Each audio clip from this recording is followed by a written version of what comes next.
Bom dia, gente. Bom sábado. Obrigado porque você está aqui conosco. Nós estamos dando continuidade à série Sob o Sol da Liberdade. O tema central é liberdade. Falamos no capítulo 1, liberdade e segurança. Capítulo 2, liberdade e dissimulação. Capítulo 3, há 2 semanas, falamos sobre liberdade e legalismo. E hoje, liberdade nos relacionamentos ou liberdade e relacionamento. E peço que você abra sua Bíblia em Gálatas capítulo 4. Vamos juntos tentar entender este capítulo. Esse capítulo mexeu muito comigo. Eu não sei como é que você vai receber este capítulo. Eu não tinha lido dessa forma como li essa semana. Eu espero que faça sentido para você e que Deus se comunique contigo, assim como Ele se comunicou comigo. Gálatas capítulo 4, dizem alguns dos teólogos que é um dos capítulos mais difíceis do livro de Gálatas. Confesso, um capítulo realmente bastante complicado. Paulo usa diversas analogias, Paulo também dá significados diferentes para uma mesma palavra. Mas no versículo 1 diz: portanto, pensem da seguinte forma: enquanto não atingir a idade adequada, o herdeiro não está numa posição melhor, muito melhor que a de um escravo, apesar de ser dono de todos os bens. Deve ele obedecer a seus tutores e administradores até a idade determinada por seu pai. O mesmo acontecia conosco. Éramos como crianças, éramos escravos dos princípios básicos deste mundo. Mas, quando chegou o tempo certo, Deus enviou o seu filho, nascido de uma mulher e sob a lei. Assim o fez para resgatar a nós que estávamos sob a lei, a fim de nos adotar como seus filhos. Verso 6. E porque nós somos seus filhos, Deus enviou ao nosso coração, o Espírito de seu Filho, e por meio dele clamamos: Abba, Pai. Agora, você já não é mais escravo, mas filho de Deus. E uma vez que é filho, Deus o tornou herdeiro dele. Antes de conhecerem a Deus, vocês eram escravos de supostos deuses que na verdade nem existem. Agora que conhecem a Deus, ou melhor, agora que Deus os conhece, por que desejam voltar atrás e tornar-se novamente escravos dos frágeis e inúteis princípios básicos deste mundo? Vocês insistem em guardar certos dias, meses, estações ou anos. Temo por vocês. Talvez o meu árduo trabalho em seu favor tenha sido inútil. Verso 12 até o verso 20, Paulo faz um apelo pastoral, um apelo pessoal. Eu vou pular essa parte, falaremos sobre ela em outro momento. Versículo 21, digam-me, vocês que desejam viver debaixo da lei, acaso sabem o que a lei diz de fato? De acordo com as Escrituras, Abraão teve 2 filhos, um nascido de uma escrava e outro de sua esposa, que era livre. O filho da escrava nasceu segundo a vontade humana. Já o filho da mulher livre nasceu segundo a promessa. Essas 2 mulheres ilustram 2 alianças. A primeira, Agar, representa o Monte Sinai, onde o povo recebeu a lei que o escravizou. E Agar, que é o Monte Sinai, na Arábia, representa a Jerusalém de agora, pois ela e seus filhos vivem sob a escravidão da lei. Verso 26. A segunda, Sara, representa a Jerusalém celestial. Ela é a mulher livre e é a nossa mãe. Como dizem as Escrituras: alegre-se, mulher sem filhos, você que nunca deu à luz. Grite de alegria, você que nunca esteve em trabalho de parto, pois a abandonada agora tem mais filhos que a mulher que vive com o marido. E vocês, irmãos, são filhos da promessa, como Isaque. Ismael, o filho nascido da vontade humana, perseguiu Isaque. O filho nascido do poder do Espírito, e o mesmo ocorre agora. Mas, o que dizem as Escrituras sobre isso? Livre-se da escrava e do filho dela, pois o filho da escrava não será herdeiro junto com o filho da mulher livre. Portanto, irmãos, não somos filhos da escrava, somos filhos da mulher livre. Jean Valjean, um personagem criado no século XIX, ele ficou preso por 19 anos. Foi preso, vivendo na França, porque roubou um pedaço de pão para alimentar o seu sobrinho. 19 anos preso, ele finalmente sai da prisão. E quando ele sai da prisão, ele enfrenta o que qualquer prisioneiro liberto enfrenta ao viver, ao experimentar de novo a sociedade: ostracismo, preconceito e humilhação. Jean até até considerou voltar para uma vida de crime. No entanto, ele encontra-se com o bispo Muriel, o bispo Bienvenu Muriel. E o bispo chama o Jean para participar de um banquete em sua casa.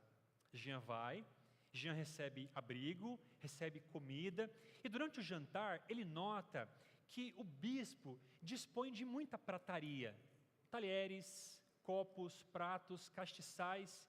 Ele tem uma ideia: vou roubar estes castiçais, estes utensílios de prata, para que eu possa então me manter. Todos vão dormir, Jean acorda no meio da madrugada, coloca os utensílios em sua bolsa e foge. Na manhã seguinte, os inspetores, os policiais, capturam Jean e levam novamente Jean para o bispo. E dizem: bispo, nós encontramos Jean com os seus utensílios. O bispo disse: eu acho que houve algum engano, porque eu presenteei esses utensílios ao Jean. Os guardas confusos não entendem, mas vão embora. O bispo olha agora para o Jean, sozinhos, e diz: com esta prata eu comprei a sua alma. O Jean, naquele momento, decide mudar de vida. E ele caminha agora tentando mudar de vida, tentando ser um homem melhor, impactado com aquilo que o bispo fez a ele. No entanto, um outro inspetor, o Javert, persegue o tempo todo o Jean, demonstrando que ele ainda é um pecador, relembrando do seu passado e reafirmando que ele é um criminoso. Essa é a história que Victor Hugo conta e descreve no livro Os Miseráveis. É a história que, na verdade, é o ponto de gravidade de todo o livro.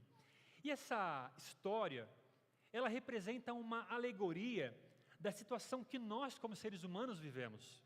Nós somos um símbolo de Jean, o pecador. E estamos sempre nessa tensão entre a graça do bispo, que dá uma segunda chance, que transforma, e a lei do Javert, do inspetor, que está sempre acusando, apontando e nos punindo. Essa história também reflete a ideia que Paulo traz em Gálatas capítulo 4. Gálatas capítulo 4 traz algumas analogias, algumas alegorias, entre elas de Sara e Agar. Nós vemos aqui, Paulo resgata uma história do Antigo Testamento. Abraão, você sabe, foi chamado aos 75 anos. Ele foi chamado por Deus, foi justificado por Deus, foi perdoado por Deus, foi salvo por Deus. E Deus lhe promete um filho. Abraão, você vai sair da sua terra, eu vou lhe dar uma nova terra e vou lhe presentear com um filho. Você não tem um filho, eu vou lhe dar. A partir de você, todas as famílias da terra serão abençoadas. O descendente prometido virá através de você. Abraão sai. 10 anos depois, ele mora nessa terra. Essa terra não pertence ainda a ele, mas ele mora ali. Ok, então parte da promessa está cumprida. Mas e o filho? 10 anos se passaram e o Senhor não atendeu. O que eu tenho aqui é o meu servo, Eliezer. Não, Abraão, não será isso teu filho. Aguarde um pouco mais. Mas Abraão, salvo pela graça, entendeu que precisava caminhar um pouco mais, entendeu que precisava fazer a sua parte. Fui salvo pela graça, mas tenho que fazer a minha parte. Deus prometeu, eu vou cumprir o que eu posso fazer. Ele e Sara, sua esposa, então decidem deitar-se com Agar, no caso Abraão e Agar. E Agar engravida agora de Ismael. Ismael, o primeiro filho de Abraão, Ismael, o filho de acordo com a vontade humana. 14 anos depois, a Sara finalmente engravida de Isaque, aquele que ri porque Deus sempre ri por último. 14 anos depois, Abraão agora tem 2 esposas. Abraão tem 2 filhos, Sara e Agar. A esposa livre, a esposa escrava. O filho de acordo com a promessa, Isaque, o filho de acordo com a vontade humana, Ismael. A partir dessa alegoria, Paulo vai discorrer uma ideia que chega até nós. 2 tipos de famílias se desenvolvem. A família baseada na lei, a família baseada na graça. Isso é importante nós compreendermos, porque isso vai impactar significativamente a nossa igreja. Porque a igreja é uma composição de famílias. Algumas famílias operam sobre a lógica da lei, outras famílias operam sobre a lógica da graça. Então eu vou pedir que você coloque para mim esse gráfico. Essa aqui é a família baseada na lei, ok? Aqui está você e aqui está seus pais, ok? Essa relação pode ser feita também marido e esposa, membros de igreja, pais e filhos. Vamos pensar em pais e filhos, ok? A emoção básica dos pais para com seus filhos é o medo. A gente tem medo que eles vão tomar decisões erradas, nós temos medo de que algo ruim vai acontecer, nós temos medo de alguma coisa que está no nosso imaginário, medo. Então essa é a emoção básica, o ponto de partida é o medo, não é a fé. Como temos medo de que algo pode acontecer, então a gente procura lidar com este medo, lidar com esta emoção através do controle. E a gente gerencia esse controle a partir de exigências. Voltando para o exemplo de Gálatas, os falsos mestres chegaram até a igreja da Galácia. E ali, eles começaram a infundir medo sobre eles. Você vai se perder. Cuidado, o seu nome pode estar passando agora no dia do juízo. Se você não seguir esta cartilha aqui, Jesus vai voltar e você vai se perder. Ou seja, os falsos mestres estão infundindo medo. Neste exato momento, eles começam a controlar as pessoas.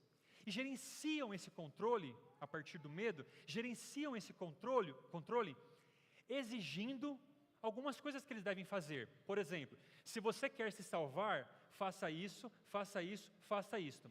Se você não quer se perder, evite isto e evite isto.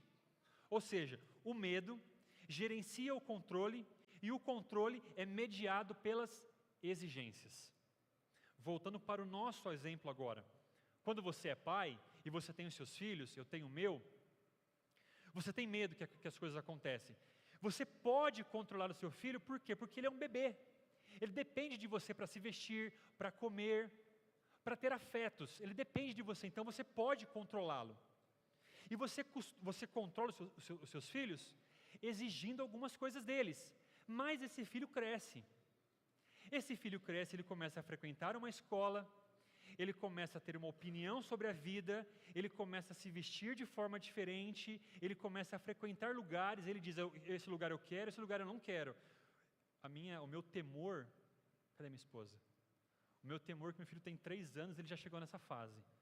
Eu espero que Jesus volte antes, porque do contrário eu vou pegar as minhas coisas, eu e minha esposa sair de casa e deixar ele lá, porque eu não vou dar conta quando chegar a adolescência.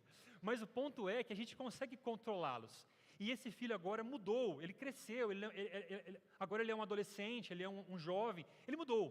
Ele agora é um indivíduo para além do sistema familiar. O que os pais fazem? Estamos perdendo o controle. Vamos aumentar as exigências sobre ele, sobre ela. Vamos impor mais novas regras. Não pode isso, não pode aquilo. Chegue neste horário, não vista isso, não vá para a igreja dessa forma. Aumentar as regras. Para quê? Para tentar manter o controle. Essa criança vai olhar para você como pai, como mãe, e vai dizer o seguinte: bom, se o nosso relacionamento é mediado nestes termos, eu não quero este relacionamento para mim.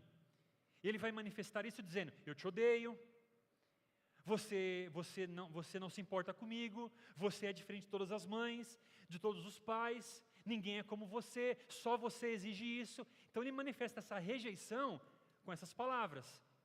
Mas ele não pode se afastar dos pais, porque ele é dependente dos pais, emocionalmente e financeiramente.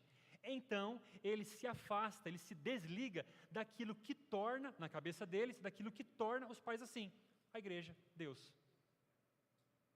Essa família baseada na lei, coloca a lei como centro. A minha relação com você, filho, é de obediência. Eu falo e você obedece. E a relação do filho é submissão. Então a lei está no centro. Faz sentido isso? Próximo. Famílias baseadas na graça. Famílias baseadas na graça é um pouco diferente. Você tem você, tem outros. Tem você, tem os seus pais. A intersecção aqui, Jesus e a graça, é o que nos une.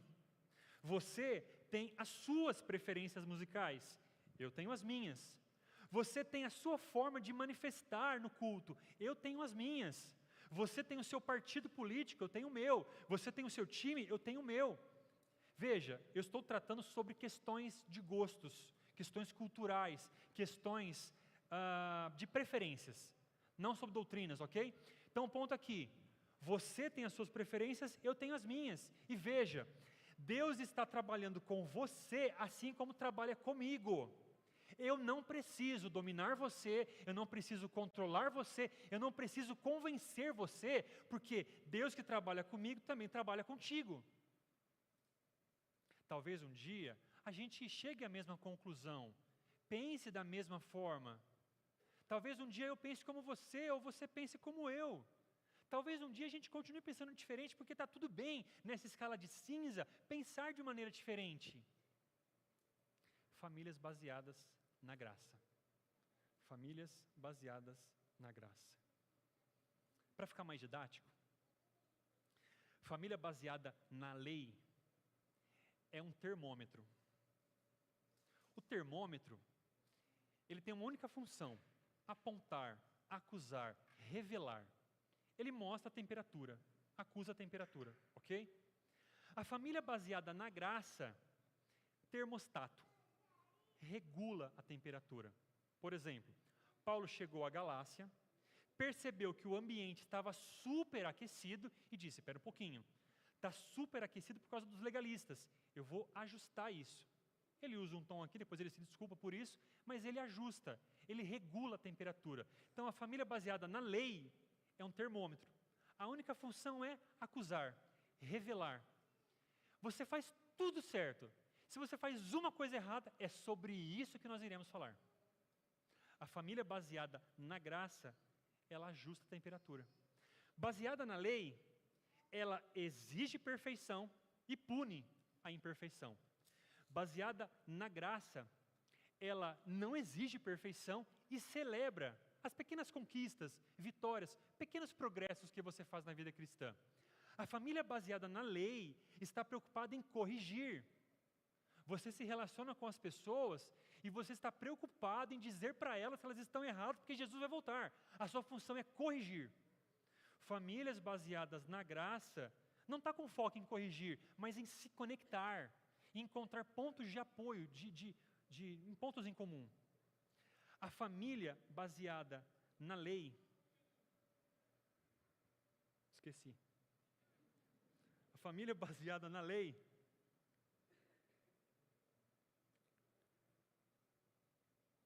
gerencia suas relações pelo controle.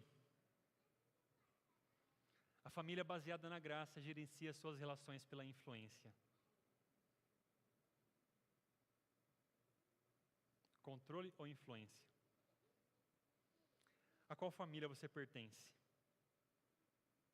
De qual família você veio? Da graça ou da lei? Que tipo de casa, de família você está construindo hoje? Com seus filhos, com sua esposa, com seu esposo? Responder essa pergunta é muito difícil e doloroso. Não sei qual é o seu sentimento agora ao ouvir isso, mas eu fiquei muito reflexivo ao pensar sobre isso. E Paulo vai nos ajudar a desvendarmos se somos da graça ou se somos da lei, a partir de outra analogia. Capítulo 4, versículo 1, ele vai dizer: pensem da seguinte forma: enquanto não atingir a idade adequada, o herdeiro não está numa posição muito melhor que a de um escravo, apesar de ser dono de todos os bens. Deve obedecer a seus tutores e administradores até a idade determinada por seu pai. O mesmo acontecia conosco.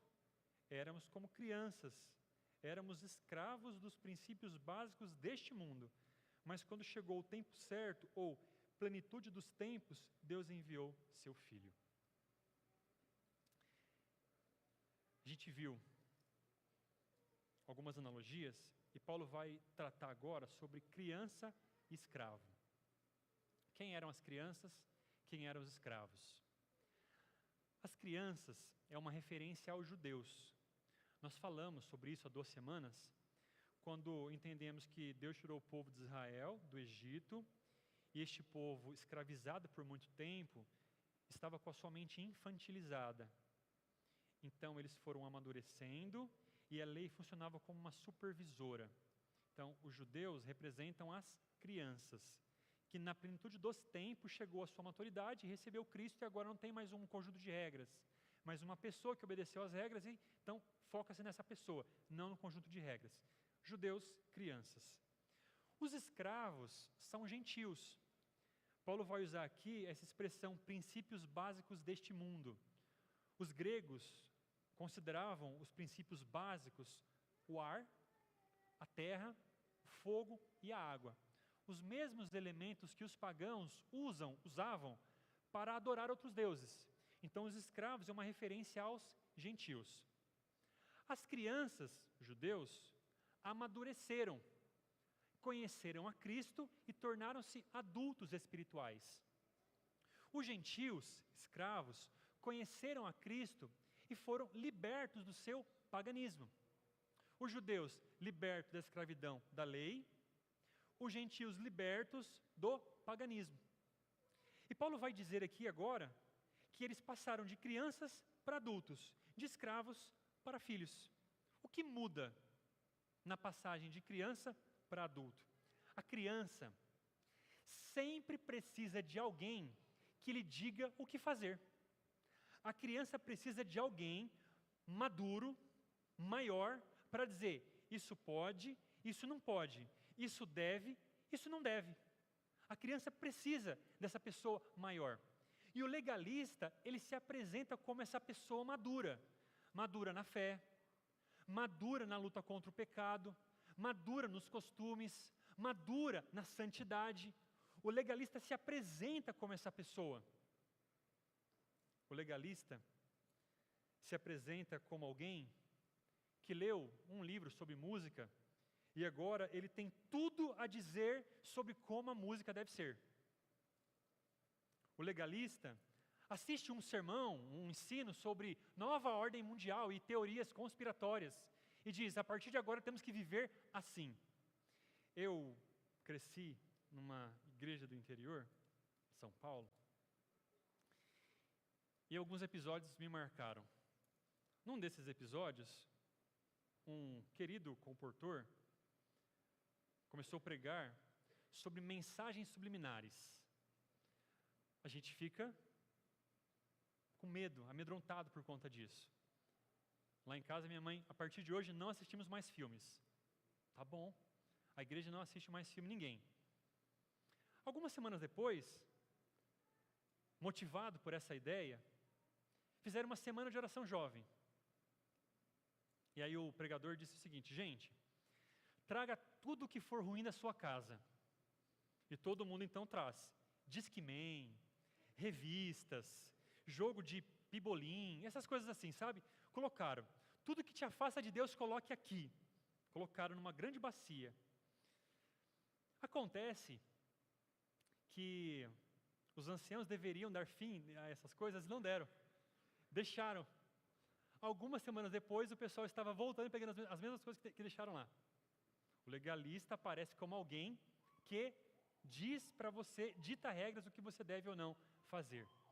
Um outro caso, um outro episódio, uma pessoa chegou à igreja e começou a pregar sobre 3 tons, 4 tons, novo tom, tom sobre música. E aí então a igreja chegou à conclusão, não podemos mais ter bateria nesta igreja. Qualquer pessoa que fosse cantar, qual música você vai cantar? Vou cantar essa. Posso ver? Pode. Essa música tem bateria, não pode ser cantada aqui na igreja. Depois de um tempo, mudou. O ponto aqui é, se você precisa de alguém com uma suposta autoridade para dizer a você o que você tem que fazer, o que você pode fazer, você ainda é uma criança espiritual. Porque o legalista opera na base do medo. Ele chega e diz, vocês estão todos errados e todos vão para o inferno. Medo. E com isso ele controla. Eu tenho a solução. E com isso ele exige, faça isso, faça isso, faça aquilo. Essa é a lógica que o legalista opera. O legalismo transforma coisas que podem ser feitas para coisas que têm que ser feitas. Você pode ler a Bíblia. Não, você tem que ler a Bíblia. Você pode orar. Você tem que orar. Você pode vir à igreja. Você tem que ir à igreja. Você pode receber o amor de Deus. E se você não quiser, Deus vai respeitar a sua opinião, a sua posição, a sua manifestação. Não, você precisa receber o amor de Deus porque você vai se perder.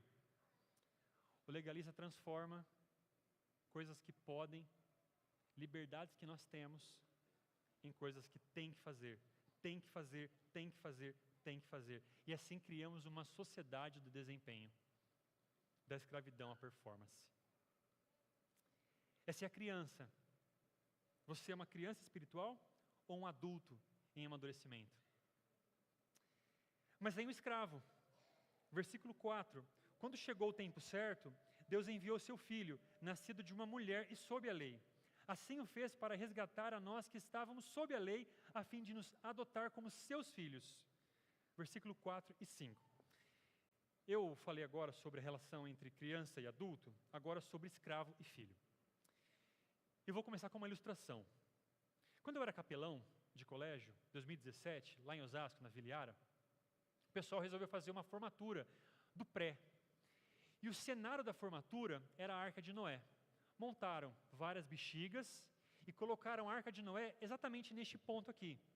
A minha função seria entrar e fazer uma encenação, contar a história de Noé para as crianças e para os pais. Mas eu faria isso vestido com roupa de Noé e com a peruca de Noé, cabelo branco. Eu não ensaiei, me superestimei e não ensaiei. Não experimentei a roupa, não experimentei a peruca. Próximo de começar o espetáculo, a formatura, eu vesti a roupa, vesti a peruca, tirei o óculos e não enxergava. Quando eu entrei por aquela porta, a arca estava aqui, eu bati a cabeça na arca. Bati a cabeça na arca. Todo mundo riu. Fiz a minha parte, saí, bati de novo a cabeça na arca. Eu teria que entrar 3 vezes, a minha parte eram 3 vezes. Então, eu entraria e saía 6 vezes. Eu bati a cabeça na arca 4 vezes.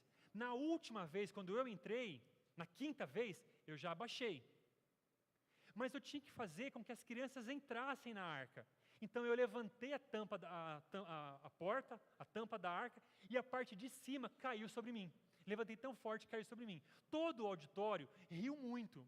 E naquele momento, frustrado, decepcionado com o meu desempenho, que foi horrível, olhei para a mesa diretora, coordenadora, orientadora, diretor, vice-diretor, e imaginei que eles estivessem estarrecidos com o que aconteceu. Mas eles estavam se matando de rir.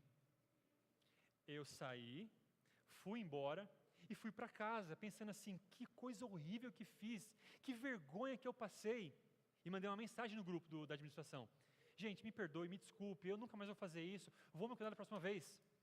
E eles disseram, Renan, foi a melhor coisa que nós vimos até agora. Foi a formatura mais legal que nós tivemos. E os pais acharam que foi programado. E vieram nos agradecer porque um evento que era formal tornou-se num evento alegre. Como escravos, nós olhamos para Deus pensando que Ele está nos desaprovando quando fazemos algo errado. Quando na verdade, Ele ainda está sorrindo para nós. Nós temos o status de filho, mas agimos como se fôssemos escravos. Essa semana, minha esposa deu uma bronca no meu filho, e eu concordei com ela, e olhei para ele, fechei os lábios e balancei a cabeça. Quando eu fiz isso, eu me lembrei quão doloroso foi a minha experiência quando outras pessoas mais velhas olharam para mim em sinal de desaprovação, balançando a cabeça. Imediatamente me repreendi por aquilo.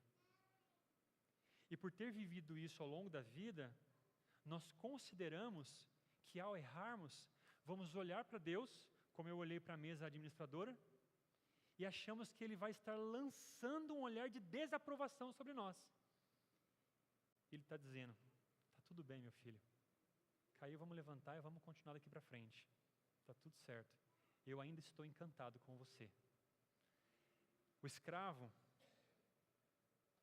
muito preocupado com a opinião dos outros, muito preocupado com a aprovação dos outros, ele foca a sua espiritualidade no desempenho, nas conquistas, na produtividade. Mas aquele que sabe que é filho, sabe que é aceito, sabe que está seguro, sabe que é amado. O melhor exemplo que eu encontro para isso é o filho pródigo. O filho pródigo tinha tudo, do bom e do melhor. O filho pródigo decide abandonar o bom e o melhor para, quem sabe, conseguir algo que ele supunha seria melhor. Ele vai, ele vive a sua vida dissoluta, ele perde tudo, ele chega ao fundo do poço e ele se lembra que os trabalhadores do seu pai têm uma vida melhor que a dele. Qual foi a conclusão que ele chega? Ok, eu vou ter com meu pai e vou dizer, pai, pequei contra o céu, pequei contra o Senhor, não sou digno de ser chamado teu filho, trate-me como? Trate-me como? Como um dos seus empregados. E Deus diz, negativo, você é meu filho, você não é meu escravo, você é meu filho, você não precisa me provar nada, porque eu já conheço você, você não precisa me conquistar com as suas obras, porque eu já amo você, você não precisa buscar minha aprovação, porque em Cristo eu já aprovei você. Nós temos um status de filhos, mas agimos como se fôssemos escravos. E Deus diz, eu sou o seu pai, não sou o seu mestre. Verso 6, e porque nós somos seus filhos, Deus enviou ao nosso coração o Espírito de seu Filho, e por meio dele clamamos, Abba, Pai. Agora, você já não é mais escravo, mas filho de Deus. E uma vez que é filho, Deus o tornou herdeiro dele. Os estudiosos, eu não contei isso, mas dizem que nos 39 livros do Antigo Testamento, nós encontramos apenas 15 referências para Deus como Pai. No Antigo Testamento, o judeu não chama Deus pelo nome, quem dirá chamar Deus de Pai? Deus não se apresenta como Pai, o judeu não chama Deus de Pai. Em alguns momentos, Deus se apresenta de forma como um pai coletivo, não um pai individual, afetivo, particular. Esse cenário, ele muda completamente no Novo Testamento. No Novo Testamento, 245 referências, Deus como Pai. E a esmagadora maioria dessas referências, da boca de Jesus. Ou seja, Jesus inaugura uma nova forma de se dirigir a Deus. O judeu não chama Deus pelo nome, não chama Deus de Pai. Quando Jesus chega, ele chama Deus de Pai. Muitas vezes nos evangelhos, Deus chama Deus de Pai. Enquanto eu pensava, o que isso significa? O que isso me diz quando Jesus, reiteradas vezes, chama Deus de Pai? Pai, papai, pai, papai. Enquanto eu pensava sobre isso, o meu filho, do banheiro, falava, pai, papai, vem aqui. Pai, vem aqui. E eu, querendo me concentrar, disse assim, tá bom, vou até lá. A minha esposa havia incumbido ele de lavar o banheiro. E ele estava com a bucha de tomar banho, diga-se de passagem, lavando box. Eu olhei aquilo e falei, puxa filho, que legal, você está lavando o banheiro com a bucha de tomar banho. Isso me remete à ideia de que, quando Jesus chama o Pai reiteradas vezes, isso me lembra de uma criança, de um filho, que está sempre chamando o pai para uma ajuda, para um auxílio, para um apoio, para compartilhar alegrias. E a relação de Jesus se torna tão íntima, tão próxima, que Jesus dá um apelido para Deus. O judeu não chama Deus de pai, e Jesus tirou onda e chamou Deus pelo apelido, Abba, Paizinho. A gente só dá diminutivos, chama pelo diminutivo, pessoas que realmente amamos. E Jesus vai dizer, pai, papai, paizinho. Mas houve um momento na história que Jesus não chama Deus de pai. Que momento é esse? Na cruz. Quando Jesus diz: Deus meu, por que me desamparaste? Jesus abriu mão de sua filiação para que eu e você pudéssemos chamar a Deus pelo apelido Abba, Pai, Paizinho. As nossas histórias de vida passam pelos relacionamentos que construímos com os nossos pais. Se você teve um pai ausente, você se torna alguém que crê que Deus está ausente da sua vida. Se importa com os outros, não com você. Responde às orações dos outros, não a sua. Faz milagres na vida dos outros, não na sua. Quando seu pai é punitivo, quando a sua relação com o seu pai não é boa, a gente passa a vida tentando ressignificar a nossa história, tentando buscar sentido para a nossa existência. Mas em Jesus, a busca por uma paternidade perfeita chegou ao fim. Porque Jesus nos ensina a chamar Deus de Pai. E Ele nos dá do seu Espírito para chamar Deus de Abba, Paizinho. Deus não é o nosso Pai. Desculpa, Deus é nosso Pai, não é o nosso Mestre.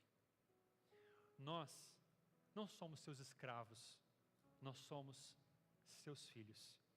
E Ele cria para nós um ambiente para florescermos e termos liberdade. Ele cria o mar para os peixes florescer e nadar em liberdade. Ele cria o céu para os pássaros florescer e voar em liberdade. Ele cria um ambiente de graça.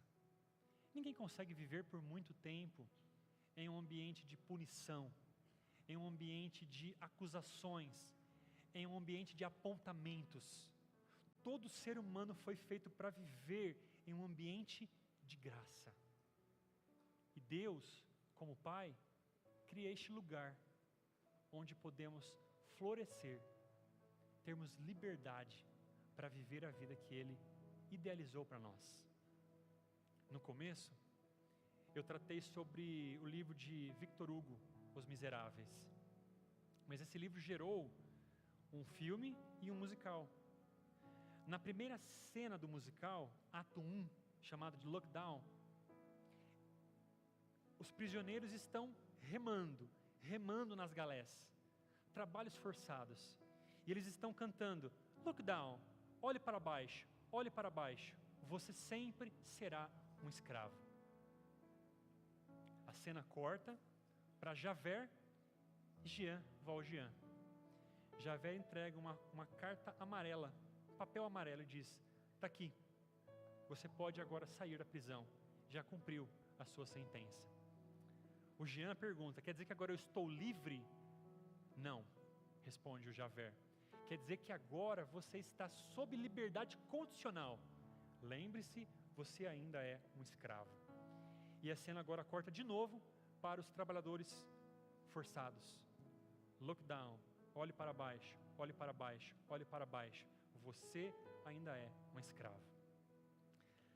Gálatas capítulo 4 está dizendo para nós que nós não vivemos sob liberdade condicional, que nós vivemos sob o sol da liberdade. Gálatas capítulo 4 está dizendo para nós: levanta a cabeça, porque você é filho, você não é escravo. A culpa não mais soma a sua vida. O pecado não mais sobrecarrega você. Você é filho. E Deus criou você para viver em um ambiente de graça, onde você possa florescer.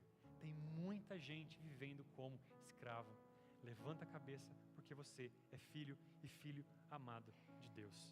Que Deus te abençoe.